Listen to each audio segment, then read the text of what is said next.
नमस्कार, मैं आशीष भदानी, आप देख रहे जन की बात। मैं इस वक्त राजधनवार विधानसभा में हूं और राजधनवार विधानसभा वाकई बहुत ही हॉट विधानसभा है, क्योंकि यहां टक्कर सीधा बाबूलाल मरांडी जी के साथ, जो कि वर्तमान में भाजपा के अध्यक्ष और यहां से उम्मीदवार भी है, राजधनवार से उम्मीदवार भी है। इसी कड़ी को मैं आगे बढ़ाते हुए मैं यहां तमाम बीजेपी के कार्यकर्ताओं, नेताओं से बात करता हूं, आखिर वो क्या करना चाहते हैं, उनकी क्या इच्छा है। सर, मैं शुरुआत आपसे ही करना चाहता हूँ थोड़ा सा। सर, यहाँ अभी वाकई कहा जा रहा है कि राजधनवार बहुत ही हॉट सीट है, ठीक है ना, और तमाम मतलब कहा जाए तो पूरे भारत में इस सीट की चर्चे है। आप इसको किस नजरिए से देखते हैं? बहुत अच्छा नजरिए देखते हैं। हमारे धनवार विधानसभा क्षेत्र के माननीय पूर्व मुख्यमंत्री श्री बाबूलाल मरांडी जी हैं भाजपा से, और भाजपा भी उनको टिकट दी है। अच्छा जानकर, अच्छा व्यक्ति, अच्छा नेता, अच्छा हमारे मुख्यमंत्री बनने लायक योग्य नेता हैं।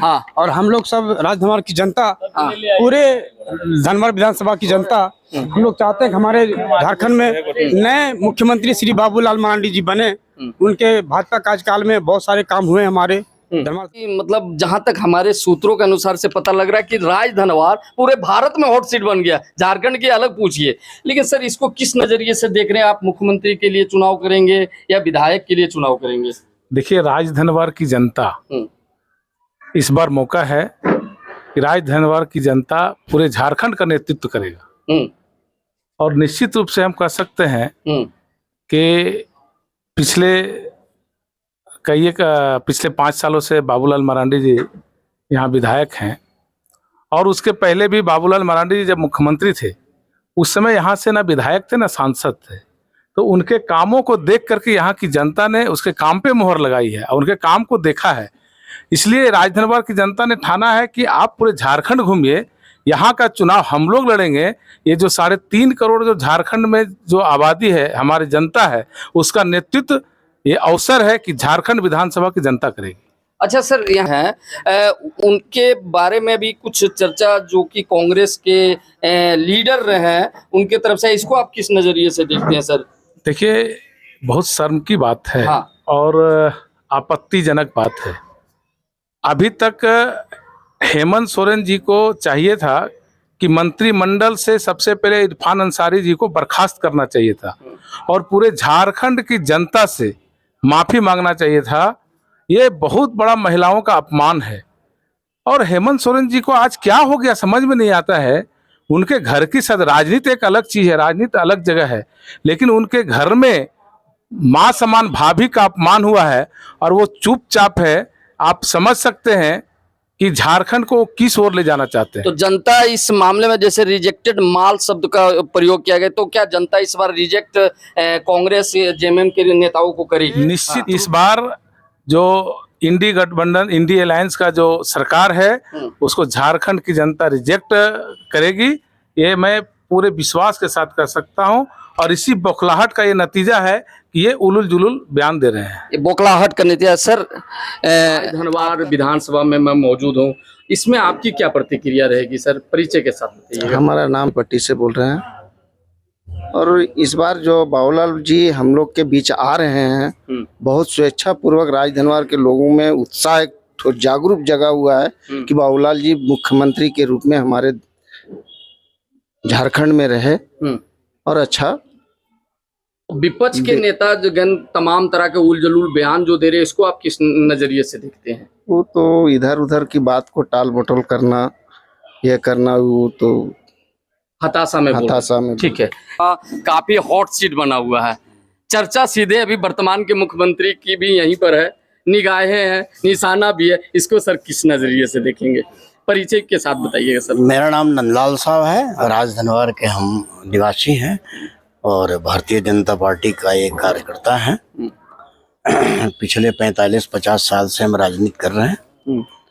मेरा ये मानना है कि राजधनवार की जनता जो आदरणीय बाबूलाल मरांडी जी के 28 महीने के कार्यकाल, मुख्यमंत्री के कार्यकाल में जो उन्होंने विकास किया, वो विकास उनके हटने के बाद में बिल्कुल रुक सा गया। वो 28 महीने का विकास जो हुआ, और उसका उदाहरण अभी तक हम लोग देते आ रहे हैं। विकास तो इतना किए मत पूछिए। हेमंत सरकार में विकास हुआ तो भ्रष्टाचारियों का विकास हुआ। एक साधारण गरीब गुरबा का कोई दाखिल खारिज करने के लिए जाए, बिना पैसे की बात नहीं होगी। कोई सर्टिफिकेट बनाने के लिए जाए, प्रमाण पत्र बनाने के लिए जाए, कॉलेज में हमको एडमिशन लेना है, उसके लिए लोग महीनों महीनों दौड़ते हैं, उसका विकास हुआ है। भ्रष्टाचार इतना चरम पर बढ़ गया है जिसका कोई ठिकाना नहीं है। अब ये कहना है कि राजधनवार की जनता पुनः इनको मुख्यमंत्री के रूप में देखना चाहती है, और मुख्यमंत्री के रूप में इसलिए देखना चाहती है कि राजधनवार को वो जिला बनावे। राजधनवार पूरे गिरिडीह डिस्ट्रिक्ट का ऐसा जगह है, ये राजधनवार का प्रमुख एक टाउन है, इसलिए यहाँ पर जिला बनना बिल्कुल आवश्यक है। और जो ही जिला बनेगा, निश्चित रूप से जिस गति से विकास हो रहा था उससे और विकास आगे बढ़ने की इस संभावना बार है। कांग्रेस और जो जेएमएम की सरकार है उसे आप पूरी तरह से रिजेक्ट कर रहे हैं, आपके कतना दूसरा? बिल्कुल रिजेक्ट कर रहे हैं, यहाँ की जनता रिजेक्ट कर रही है। और मैं इसी कड़ी को आगे बढ़ाते हुए यहाँ के कुछ नौजवान साथियों से बात करना चाहता हूँ, क्योंकि जब चुनाव का वक्त होता है तो नौजवान वाकई इस कदम को आगे बढ़ाते हुए चुनाव जैसे मौसम में खूब बढ़ चढ़ के हिस्सा लेते हैं। मैं इसी कड़ी को आगे बढ़ाते हुए, मैं भैया क्या नाम हुआ आपका? जी, मेरा नाम कुणाल शर्मा। हाँ, इसी विधानसभा राजधनवार से। धनवार के निवासी है। तो अभी आप ये जो चुनाव है विधानसभा चुनाव, जी। जिसकी चर्चा यहाँ ही नहीं पूरे देश में हो रही है, क्योंकि वाकई यहाँ हॉट सीट है। जी। झारखंड का विधानसभा चुनाव में जो धनवार विधानसभा काफी हॉट सीट है, इसको किस नजरिए से देखते हैं? देखिए, हॉट सीट अपनी जगह पर है। यहाँ की जो जनता है वो तो बाबूलाल जी हमारे नेतृत्वकर्ता होंगे। झारखंड की जो कमान है वो बाबूलाल जी ही संभालेंगे। भले कितने भी लोग आ जाए, कितने भी लोग खड़े हो जाए, बाबूलाल जी को टक्कर नहीं दे सकते हैं। क्योंकि उनके कार्यकाल में जो विकास हुआ है वो सभी जानते हैं। और इस 5 साल के जेएमएम की सरकार ने, ठीक है, जो हम लोगों के साथ खिलवाड़ किया है, आंगनबाड़ी हो या फिर बच्चों के जो टीचर की वैकेंसी हो या जितने भी चीज़ों में उसने घोटाला किया है वो मतलब वो पूरी पब्लिक जान चुकी है। अच्छा, ठीक है। तो इस बार ना तो स्टूडेंट उसका सपोर्ट करेंगे, ना ही आंगनबाड़ी की वगैरह चार्ज किए गए थे, ना तो वो सपोर्ट करने वाले हैं।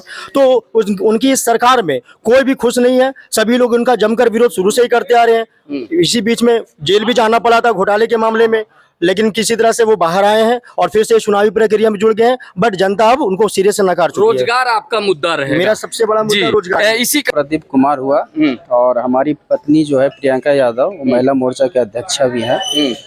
तो मैं सबसे पहले आपके चैनल के माध्यम से राजधनवार विधानसभा की जनता को मेरे तरफ से नमस्कार। और आज हम लोग राजधनवार विधानसभा से एक विधायक नहीं चुनने जा रहे हैं, हम लोग एक मुख्यमंत्री चुनने जा रहे हैं।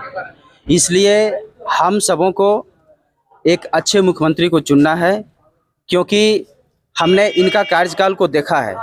जब हमारा झारखंड अलग हुआ था तो जब ये हमारे मुख्यमंत्री बने थे तो कितनी विकासें हुई थी। कहीं रोड नहीं था, कहीं पुलिया नहीं था, सारा चीज़ का विकास हुआ। इसलिए हम लोग राजधनवार की जनता ने यह ठान लिया है कि इनको चुनना है और मुख्यमंत्री झारखंड का बनाना है। सर, अभी जो झारखंड विधानसभा चुनाव में राजधनवार विधानसभा वाकई हॉट सीट है। तो मैंने अभी कई वक्ताओं से बात किया जिसका मुद्दा था रोजगार, शिक्षा, स्वास्थ्य। सर, एक मुद्दा और है घुसपैठ, इसको आप किस नज़रिए से देखेंगे, क्योंकि आप काफ़ी सीनियर हैं और वाकई यहाँ के ज़मीनी स्तर को भली भांति समझ भी रहे होंगे। देखिए, अभी जेएमएम की सरकार और कांग्रेस की सरकार झारखंड का डेमोग्राफी चेंज करने पे लगा हुआ है, और हम लोग को सनातनी लोगों को जगा के डेमोग्राफी चेंज नहीं हो, इसके लिए हम लोग को प्रयास करना है और बीजेपी को जिताना है, ताकि घुसपैठिया हॉबी ना हो जाए झारखंड पर भी। और बहुत सारी मुद्दे हैं। और हमारे बीच में झारखंड प्रदेश के अध्यक्ष और यहाँ के उम्मीदवार बाबूलाल साहब भी पहुँच चुके हैं।